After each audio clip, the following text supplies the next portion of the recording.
रहीम. गुरुवार दिनांक 18 सप्टेंबर 2025 सम्राट वाचनमध्ये हा दुसरा लेख आहे. लेखाचं शीर्षक आहे मराठवाडा मुक्ती संग्राम आंदोलनात डॉक्टर बाबासाहेब आंबेडकरांची महत्त्वपूर्ण भूमिका. त्याचे लेखक आहेत उज्ज्वल कुमार भारतीय. मराठवाड्याच्या भूमीला संत महंतांनी, ज्ञानवंतांनी, कर्मवंतांनी भूमी म्हटले आहे. भारताच्या स्वतंत्रपूर्व काळात मराठवाडा हा प्रदेश तत्कालीन हैदराबाद संस्थानाचा भाग होता. 15 ऑगस्ट 1947 मध्ये भारत देश स्वतंत्र झाला आणि हैदराबाद संस्थान निजामाच्या ताब्यात होते आणि त्यांनी भारतात विलिनीकरणास नकार दिला. यामुळे मराठवाड्यातील जनता दुहेरी गुलामीत होती. एकीकडे निजामशाहीचा जुलूस, दुसरीकडे वर्णव्यवस्थेची सामाजिक गुलामी. या जनतेच्या मुक्तीसाठी आणि हैदराबाद संस्थान भारतात विलीन व्हावे यासाठी मराठवाडा मुक्ती संग्रामामध्ये डॉक्टर बाबासाहेब आंबेडकर यांचे योगदान महत्त्वाचे ठरले.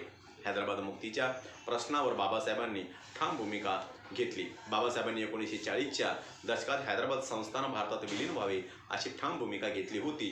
30 डिसेंबर 1938 तत्कालीन मराठवाडा खानदेशच्या सीमेवरील औरंगाबाद जिल्ह्यातील कन्नड तालुक्यातील मकरनपूर येथे डॉक्टर बाबासाहेब आंबेडकर यांनी दलित परिषद घेऊन निजामाविरुद्ध जनजागृतीस सुरुवात केली. निजामशाहीतील प्रजेस मूलभूत हक्क नाकारले जात होते. या विरोधात बाबासाहेबांनी आवाज उठवला. त्यांनी संविधान सभेत व बाहेरही हैदराबाद प्रश्न भारत सरकारने तातडीने सोडवावा असा आग्रह धरला. राजकीय दडपशाही विरोधात समर्थन देताना निजामाच्या राजवटीत शेतकरी, दलित, मागास समाज यांच्यावर अन्याय होत होता तो दूर व्हावा यासाठी बाबासाहेबांनी या लोकांना राजकीय स्वातंत्र्य हेच खरे स्वातंत्र्य आहे हे पटवून दिले. त्यांनी प्रजासत्ताक भारतातील समान हक्कांचा संदेश देऊन लोकांना आंदोलनासाठी प्रेरित केले. वैचारिक बळ व नेतृत्व बाबासाहेबांचे विचार मराठवाड्यातील कार्यकर्त्यांना दिशा देणारे ठरले. त्यांनी सांगितले की मानवी हक्काशिवाय स्वातंत्र्य अपूर्ण आहे. यामुळे मराठवाडा मुक्ती संग्राम केवळ राजकीय आंदोलन न राहता सामाजिक न्यायाच्या लढ्यात परिवर्तित झाला. संविधानाच्या माध्यमातून हक्कांची हमी.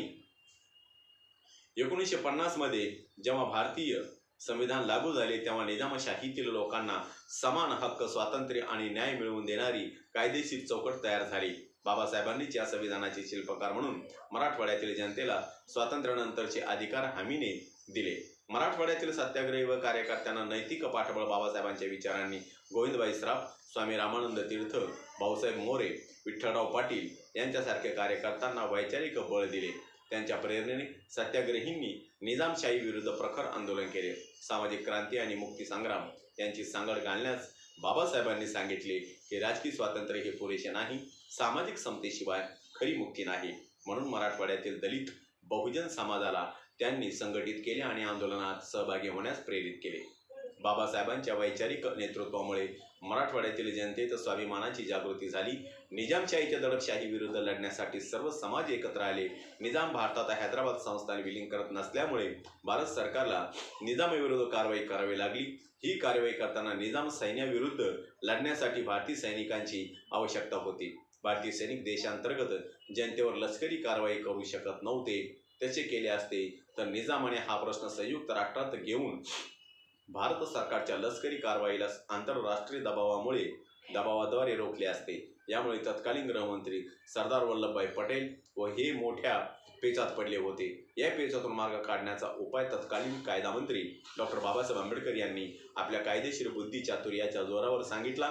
तो उपाय म्हणजे निजामाच्या रजाकार या जुलमी लष्करी संघटनेवर कार्यवाही तर भारतीय सैनिकाकडूनच करायची, पण त्याला नाव पोलीस ॲक्शन असे द्यायचे. त्यामुळे निजामावर कार्यवाही ही करता येईल व आंतरराष्ट्रीय कायद्याचे पालनही करता येईल. अखेर 13 सप्टेंबर 1948 रोजी पोलीस ॲक्शन ही सैनिकांची कार्यवाही सुरू करण्यात आली व अवघ्या 5व्या दिवशी 17 सप्टेंबर 1948 रोजी निजाम शरण येऊन हैदराबाद येथील संस्थानात भारतात विलीन झाले आणि मराठवाडा मुक्त झाला.